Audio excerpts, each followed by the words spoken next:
السلام عليكم ورحمة الله وبركاته حبايبي. ايه رأيكم في صينية البسيسة الجميلة دي؟ معمولة بالبرتقال وتدفي في الشتاء وريحة البيت كله جميلة. يلا بينا نطبقها ونشوف هنعملها ازاي. يلا حبايبي نبتدي نطبقها بقى زي ما شفتوها جميلة ازاي. بتتعمل بكل سهولة. البسيسة بتتعمل ازاي؟ اول حاجة هجيب كده في بولة ولا حاجة مج من عصير البرتقال، دي المكونات السائلة، واضيف عليها مج الا ربع من الزيت. زيت يكون ايه، عباد او ذره، يكون نقي كده وحلو. وبعد كده هنزل عليهم 3 بيضات حجم كبير، لو البيض صغير او بلد يبقى 4. بسم الله.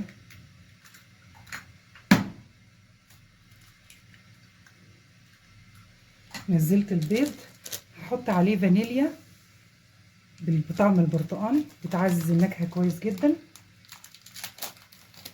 اروح منزلها كده عليه. وكمان عشان تبقى الريحه نفاذه وجميله وطعم البرتقال حلو ومالي البيت، بشرب برتقانية او برتقانتين بس ما وصلش للطبقه البيضاء، اللي هي الطبقه الصفراء اللي بره اللي هي البرتقال. هنزله برضو يعزز لي النكهه. واروح نازله عليهم للتحليه مج ونص من السكر، وابتدي بالمضرب بتاعي ادوب الحاجات دي كلها في بعضها. وممكن بمضرب كهرباء، وممكن تعمليها بالخلاط يسهل عليكي في وقت قصير. انا حبيت ان انا اعملها بالمضرب العادي. ولما يدوب السكر والمكونات كلها تخش في بعضها، نبتدي نحط المكونات الجافه بتاعه البسيسه.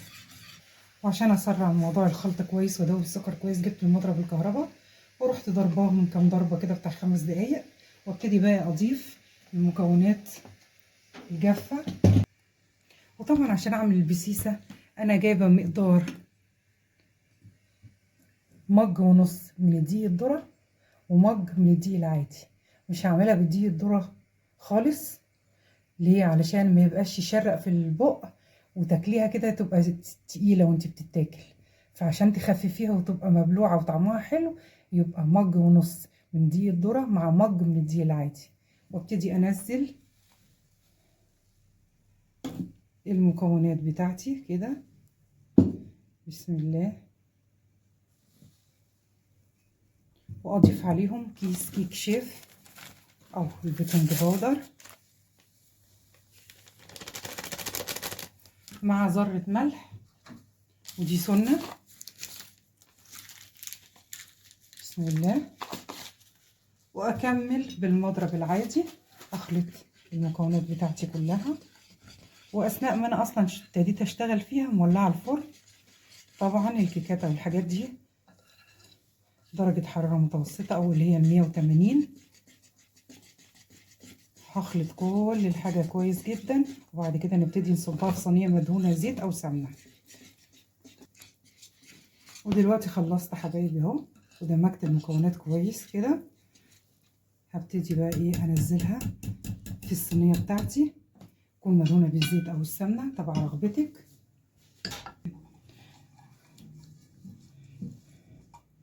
وابتدي انزل المكونات بتاعتي.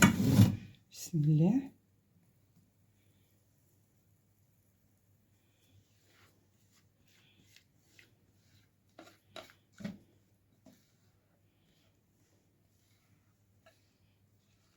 ريحة البرتقال جميلة جدا. لسه بقى لما تخش الفرن كمان هتبقى ايه، الريحة تملى البيت بركة كده. هدخلها الفرن، مش هفتح عليها قبل نص ساعة زيها زي اي كيك، لغاية ما تطلع ريحتها تبقى كويسة. هفتحها اشوف احمرت كويس جنبها، لقيت الارضية محمرة والجناب ولسه الوش بسيط، افتح عليها الشواية. يعني انتي بتتعاملي بحكمة مع الفرن بتاعتك. خرجت من الفرن وقطعت قطعة ولو انها لسه سخنة. مقولكوش بقى على الجمال والهيشان والخفة اللي هي فيها، والطعم حكاية، وريحة البرتقال ايه ما شاء الله. دمتم بصحة وعافية. السلام عليكم ورحمة الله وبركاته.